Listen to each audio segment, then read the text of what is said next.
Ultimately, good morning everybody. Ultimately, the season is ending.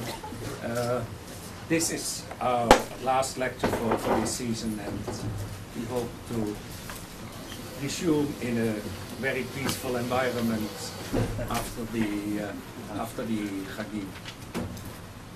There's simply too many events to summarize them before the lecture, as I usually do, so I won't. I'm very, very happy to have with us today. Does it work? It does? I'm very, very happy to have with us today and to present here Rabbi Michael Schudrich, whom I met first when he was the rabbi in the community in Tokyo, where he did a very, very good job, and I enjoyed the hospitality of him and his wife in what was certainly a difficult to forget Friday night. Rabbi Schudrich is been now in Poland for over 15 years, and on behalf of the Ronald Lauder Foundation, and he has been for the last 6 years the Rabbi of Warsaw and Lodz, and since 2004 has also been serving as Chief Rabbi of Poland. Now Poland, look, unfortunately people often don't get the publicity they merit for the good things they do. He really became, unfortunately, internationally known because he was boxing career. Being for some voluntary activities, which was when he started to fight with somebody who aggressed him. That's the way, of course, I put it the way the foreign press does. It's not that he was aggressed, that he fought back. As a Jew, he started to fight when he was aggressed. So,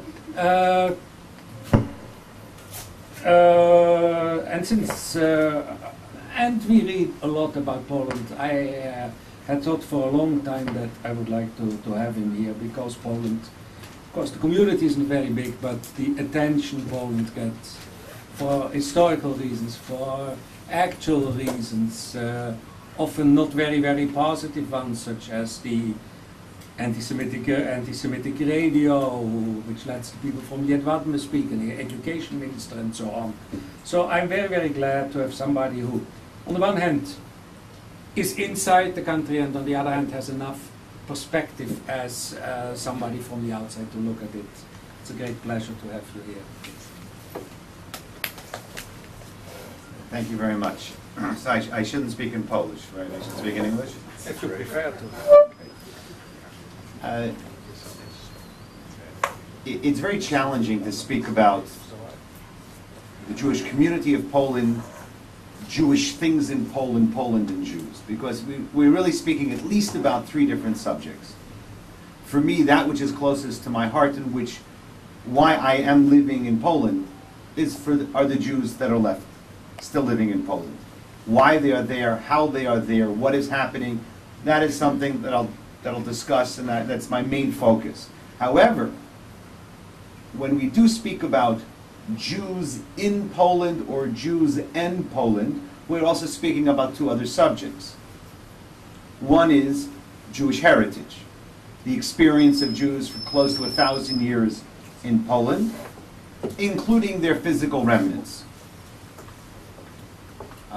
Cemeteries, synagogues, communal property, private property. These are also issues that speak to the Jewish community. And a third whole separate, although clearly related, is what do the Poles really think about the Jews today? And what is the state of Polish-Jewish relations, and what can it be? There are 3 different topics which overlap. The one I want to speak about this morning, although I will speak about the other 2 also, is really about why are there any Jews left in Poland today? With everything that has happened in Poland, pre-war, wartime, post-war, we just commemorated the 60th anniversary of Kielce, why should there be any Jews left in Poland today? And not only that, but for decades, we thought there were almost no Jews left in Poland. So where did they come from? by the beginning of World War II, there were 3.5 million Jews living in Poland, representing roughly 10% of the general population. I'm not a Jewish historian, but I've been told that it's one of the highest percentages that the Jewish community has ever reached in any diaspora. Clearly playing a pivotal role in the development of Poland. Poland, which was reestablished only after, as an independent state, only after World War I, since the partition that took place in the early 18th century. Jews were part and parcel of almost every, you could even say every part of Polish life. The cities of Poland were a third Jewish, more or less, depending on the city. Lodz was probably 40% Jewish, I'm sorry. Krakow, Warsaw, Białystok, Lublin. Unbelievable. That all comes to a crashing halt with the German genocide that took place during World War II. 90% of Polish Jewry was no longer alive by the end of 1944. That fact is so horrible that it often overwhelms us to be able to say, well, okay, what happened to the 10%? 10% survived. 10% of 3.5 million is 350,000 Jews in Poland after World War II. In a sense, one of the more horrifying statistics is that the Jewish community of Poland was so huge that the Germans killed 90%, and there were still 350,000 left after the war, which rivals almost any other, and besides France and the Ukraine, would be larger than any European Jewish community today. What did survivors do after the war? Again, something that many people are aware of. The vast majority of survivors leave Poland after the war. Why? Variety of reasons. One, not wanting to live in a communist country. Two, not wanting to rebuild their lives in the place where their families were murdered. Three, wanting to go to Palestine post-May 48 to the newly created State of Israel. Fourth, many, and again, many is a very imprecise word, survivors did have a relative somewhere in the world. And so they went to the uncle in Melbourne, or the cousin in New York, or the aunt in England. Let me turn off my phone. See, I was the one that forgot to turn off this one. That's really bad.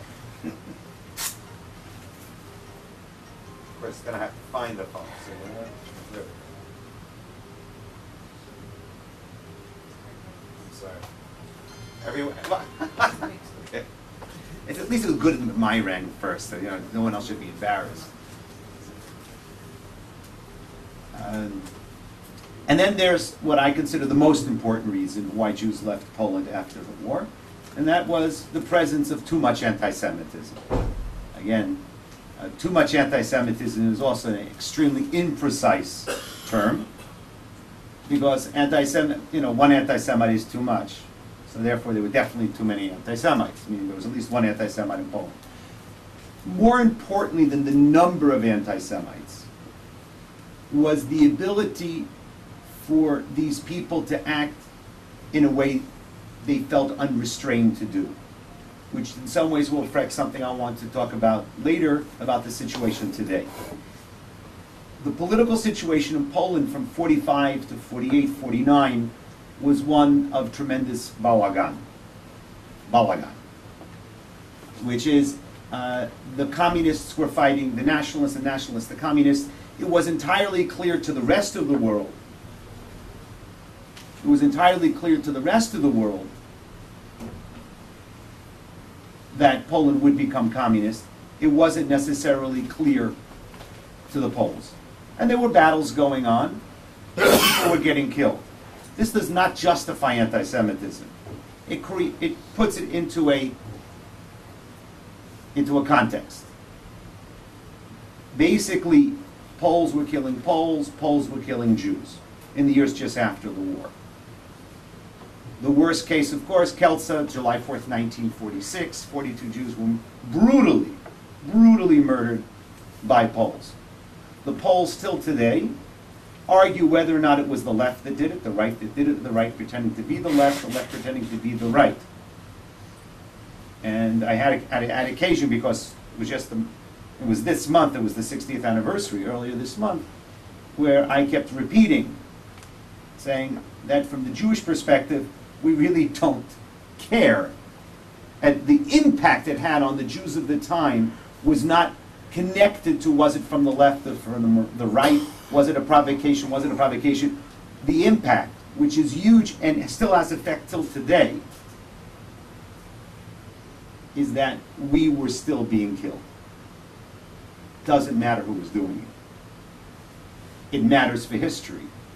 I believe that it didn't make a huge difference to the survivors if they were being killed by the left or by the right.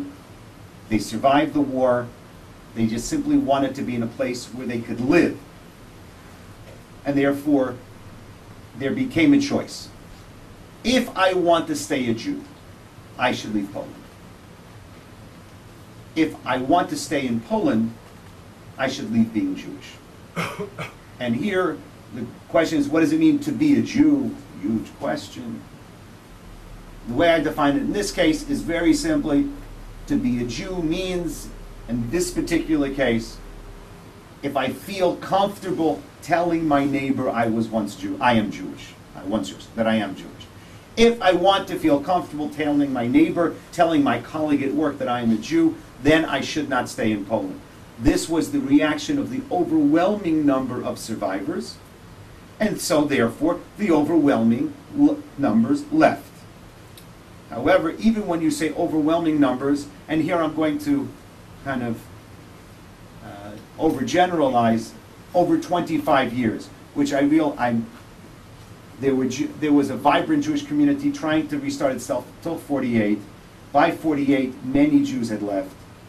Then in 56 again, and the last immigration, which was really, can even be called an expulsion of Jews, was in 68, 69.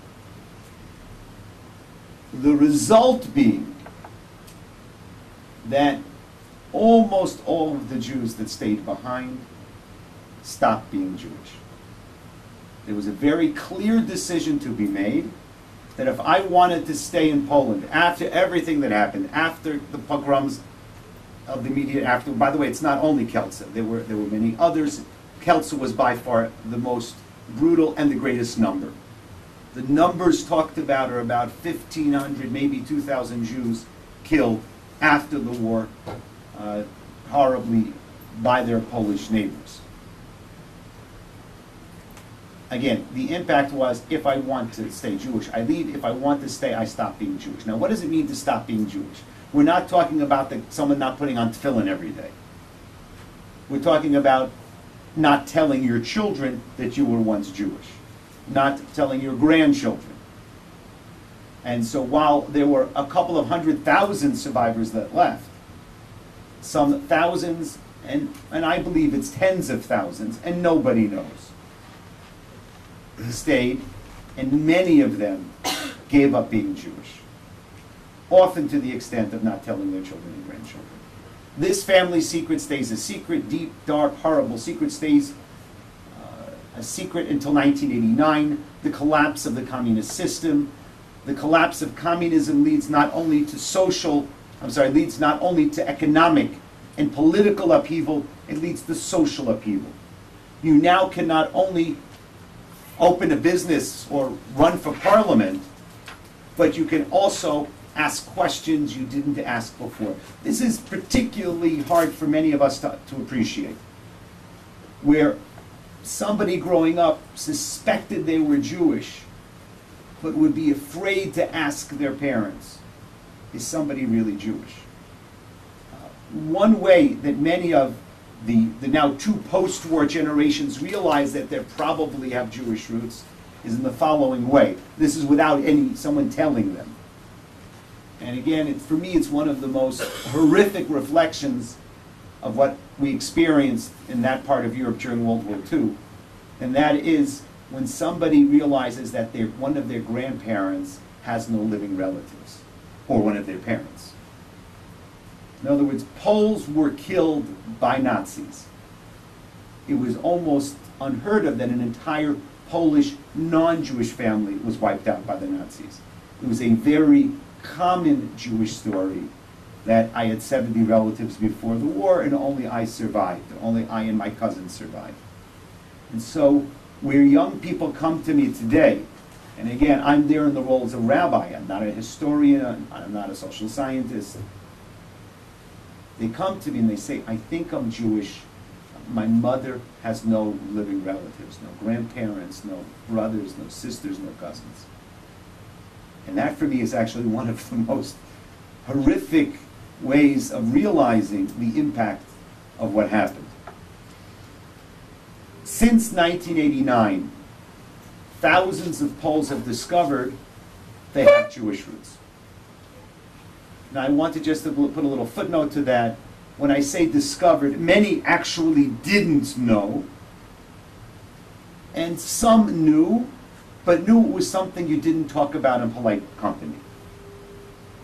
And therefore, what they both those who knew and those who had absolutely no idea, what they share in common is that they have absolutely no Jewish education, and more than Jewish education, no Jewish experience. Anyone born after 1935, 34 never received a Jewish education. I mean, even if you came from a very traditional family and you were born in 35 and you went to Cheder at 38, 39, you know, how much Chumash and Rashi did you learn to the age of 5? So you're really only speaking about Jews in that part of Europe who had any kind of Jewish education, those born before 1934, 33. Of course, those coming out of the former Soviet Union are even a worse situation. Now to share with you just a few stories of how Poles today discover that they're Jewish. There are a variety of ways. I had a man who came to see me a few years ago. He looked to be in his late 50s, perhaps 60, a successful lawyer. And he told me that his mother told him 8 days before he came to see me that, by the way, and his mother's 89 years old, says, by the way, you should know that I'm Jewish. Kind of like, you know, Anjay, can you run down and pick up a liter of milk, and by the way, I'm Jewish. The poor guy sat there with his mouth like this. Looked like I had the sense he hadn't closed his mouth in 8 days. And, you know, one asks, the other question is, what made the mother, after 50 years or more of not telling, what made her tell today? You know, today's the day. And we were talking, and eventually he said to me, you know, I asked my mother, why didn't you tell me? She said, I never had the occasion. Which again, and what people need to realize is we are not fundamentally not dealing here with assimilation. We're dealing with fear. Nothing positive happened. And again, I'm overgeneralizing. But one could say that nothing positive happened to want you to be Jewish, to feel safe to be Jewish in Poland between 1939 and 1989. Which means that for someone in 1942 gave up being Jewish because he got himself Aryan papers, or survived the camps, came back in 45, by 46 realized, you know, I want to stay in Poland for whatever reason. The bad idea to be Jewish. There is nothing that happened from that point until 1989 that would have said, you know, it's okay to be Jewish in Poland. And if for whatever personal reason you decide Poland is the place I want to be, therefore I cannot be Jewish. Or another story. A young girl, 17-year-old girl, her grandmother, this is in the mid-90s, grandmother's killed in a car accident. Nothing to do with the war, nothing to do with anti-Semitism. Tragic. Parents are on vacation. although she's only 17, she has to start with the preparations for the grandma's funeral. One of the things she does, she finds some papers with grandma's real last name, which was something, I don't remember, something like Goldberg or Greenstein. And, 17. Goldberg doesn't sound Polish or Ukrainian or even Estonian. So she asks her mother, she says, Mom, is Grandma Jewish? And Mom says, oh, no. She asks her aunt, Mom's sister, says, well, Grandma was once Jewish. The girl confronts her mother, and the mother says, shh, yes, don't tell your father, my husband, he doesn't know. This is already post-communist, because fear doesn't go away the day that the totalitarian system falls. Or another story. A young couple, they're now 29 years old, they met in high school, it's very romantic. They met in high school, they fell in love, they got married right out of high school, they had a baby, and at the age of, when they were 20, the wife discovers that she really is Jewish. When she's 20, with a baby, a husband, who cares? Unimportant. 3 years later, she's 23, she's more mature, she decides, I want to do something Jewish. So she decided every Friday night she wanted to make a Shabbat dinner. Now, what did that mean to her to make a Shabbat dinner? I don't know. I don't care. I'm in favor of it. I'll support it. The husband goes along with it. The husband says, food, wine, what could be bad? His parents get very upset. What are you doing? It's ridiculous, Jewish things. You can't do that. Don't let your wife do it. And in a phenomenon, I'm sure completely unknown in the rest of the world, the more the parents pushed on their son to be against his wife, the more the son supported his wife. I love telling that story to teenagers. And this went on for months, and eventually the parents finally admitted to the son, why are they against his wife doing Jewish things? Because they're both Jewish. So as it turns out, he's Jewish, she's Jewish. I had the two little kids, the second kid is Jewish. They became very active.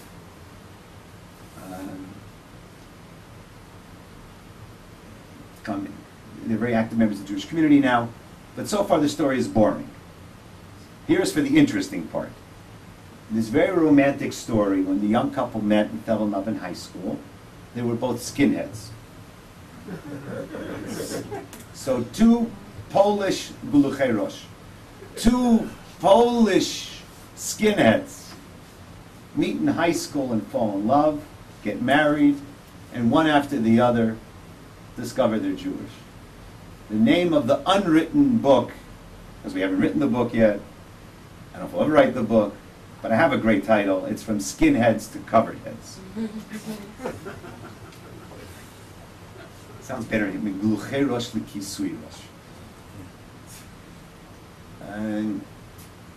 Now, the story of both the young man and the young woman are very interesting stories. By the way, the young man came to me a couple of years ago and says he wants to be a shochet. He says, I know how to use a knife.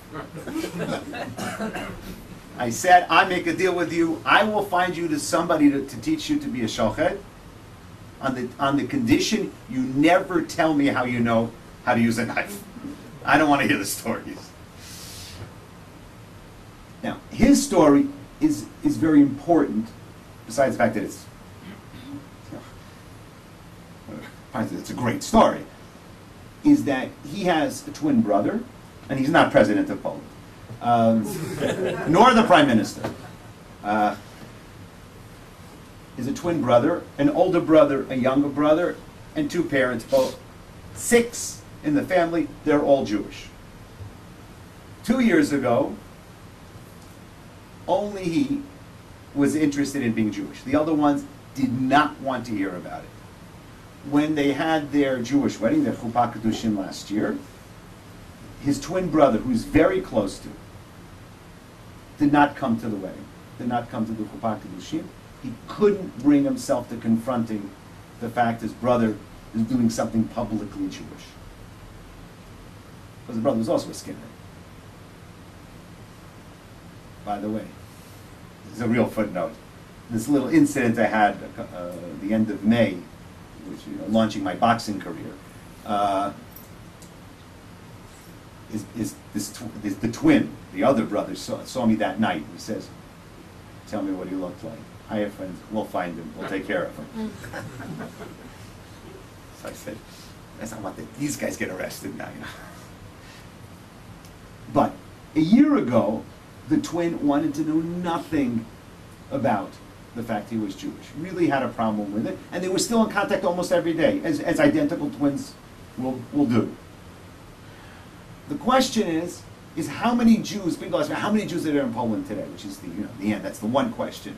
One of the key questions people need to ask, and it's important to ask. So my answer is, how many Jews am I supposed to count in this family? 1 Jew? 6, which is the number of halachic Jews that are in the family? 3.5? Or the true answer is, I don't know. And therefore, there is no way of knowing how many Jews there are in Poland, because the people there, the Jews themselves don't know yet if they want to be Jewish. Just as to continue, and again, it's important what happens to this family. Not first, I'm a big believer. Is another 6 Jews is a big is a achievement, it's accomplishment. But it's also indicative of what can happen in many, many other cases, and that is, over the last 2 years, the parents and their other 3 sons have now been coming to a variety of different Jewish programming. They don't come to shul on a regular basis, but guess what? Most Jews don't go to shul on a regular basis either. For me, the real question is, where do they identify themselves? And even the twin brother, who a few months ago, he was looking for his brother. His twin's cell phone was off, which is, of course, a great tragedy nowadays. Couldn't find him, wanted to talk to him, so he came to the shul, figuring he'd find him in the shul. Now, it happened to be that day his brother wasn't in shul. The brother was supposed to be in shul, wasn't in shul, and we were missing number 10 for a minyan. Some mincha. The normal Jewish experience. And so I said to him, listen, Piotr, you know about this minyan thing? Because his brother explained, 10 guys, we count you. I don't know if you count you, but we count you. If you would be kind enough, if you sit in the shul, we could say these extra prayers that we couldn't say if we didn't have the minyan. Would you kindly come inside?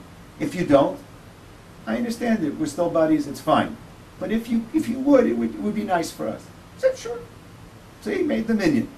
Does that mean he's Jewish today? I don't know. Is that going to mean he's going to identify in some ways? I don't know.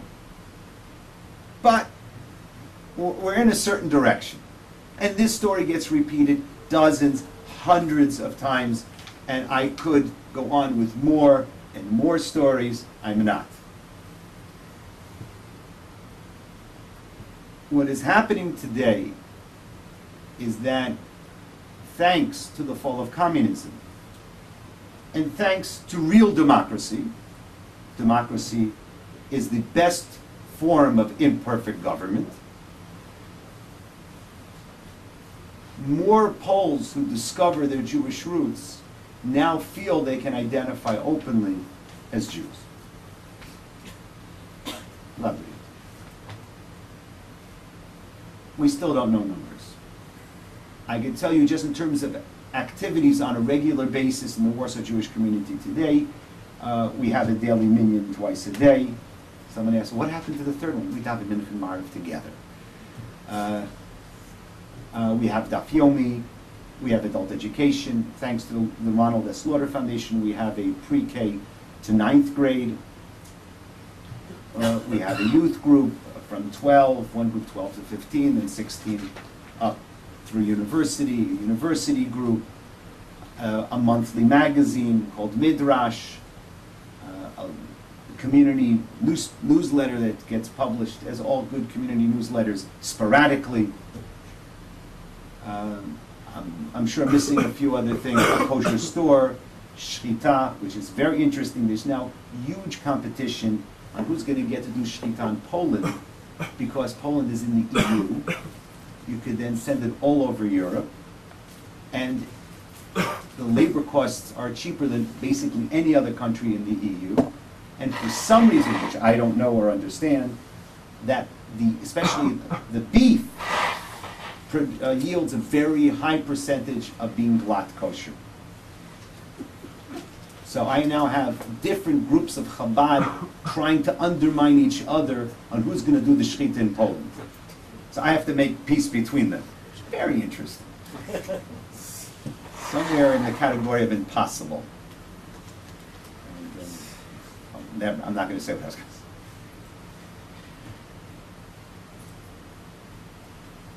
A person today can begin to think about living a Jewish life in Poland.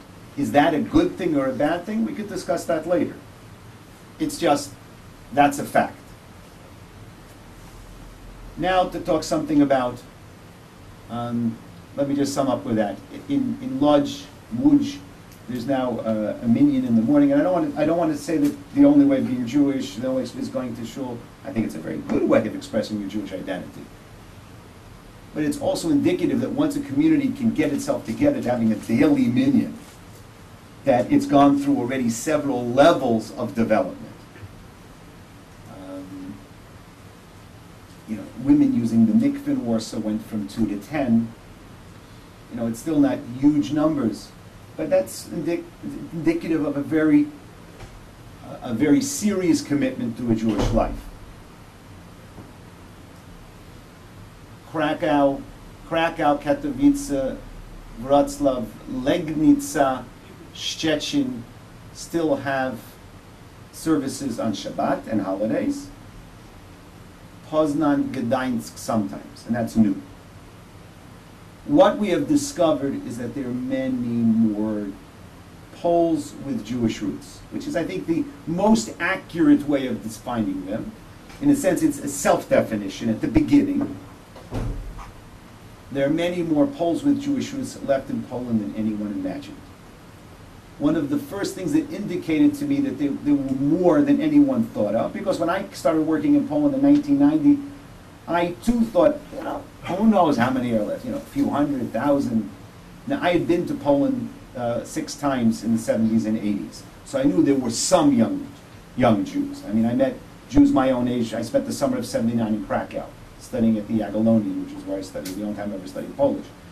And I started meeting people my age, that in '79 who really were young. So I knew there was some left. No one had any idea. And one of the things that I remember in the 1991 that kind of really said, there may be a lot more than anyone is realizing, is when I started meeting Jews coming back to visit, survivors coming back to visit Poland, from Israel, the States, Europe, Australia.